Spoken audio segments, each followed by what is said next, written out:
That looks absolutely delicious. Now on to our next segment. Bedwetting is something that is often embarrassing and can have a negative effect on both the child and on the family. So it can also interfere with the child's socialization and lead to significant stress within the family. Today we chat to clinical psychologist Jeanine Beukes on ways to deal with this condition. Welcome to the show. Lovely to see you again. Thank you. And thank you for having me back. I suppose when toddlers wet the bed, it's expected. Absolutely. When should we worry that your child's wetting the bed, that it's not normal anymore and it's not okay anymore? Look, up until 5, we will turn a complete blind eye. It's a very complicated developmental process that must take place within the child. Okay, so up until 5, wetting the bed's totally normal. Completely. Then what happens after 5 years old if the baby's wetting? Well, the difficulty comes that the mums might start expecting beds to be dry, and the bed isn't dry. Sure. So there's the parents' expectation, the additional burden of bedwetting causes difficulties in the family and difficulties that the little one often feels shy because he is still wetting his bed and his friends aren't. So what reasons are there for your child wetting the bed over the age of 5? Your first thing we look at is a genetic connection. Yeah. It is a condition which is inherited. And so if you're... Inherited. So if you wet the bed, your child will wet the bed? Yeah. It's almost... We're looking at about 70% chance if both parents have wet their bed as children and been delayed secondary bedwetting after they've learned how to control their bladder, and they relapse and aren't able to keep dry, the chances are that their babies are going to have exactly the same problem that they will have to deal with. I'm looking forward to that conversation with my future husband. So did you used to wet the bed because our child could be at risk? Shame, that's sweet.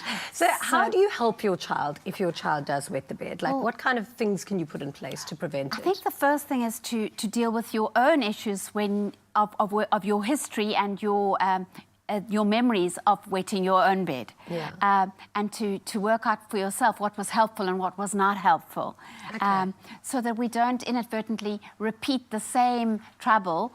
Whatever we experience, we tend to unconsciously reproduce and repeat. So to remember that to be embarrassed and to be shamed is of no help.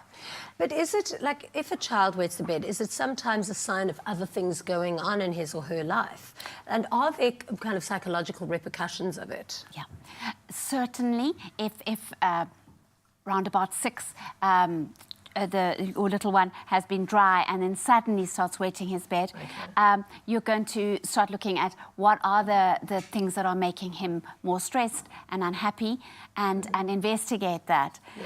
Starting school, having difficulties with friends, there could be family problems, and to be able to let the child talk about the difficulties he or she might be having. And I speak about boys because boys seem to have more difficulty being dry than girls. That's one aspect. But the other is that bedwetting in and of itself becomes a problem. So that might have started the problem, but then the fear of wetting the bed can continue after the stressor has gone.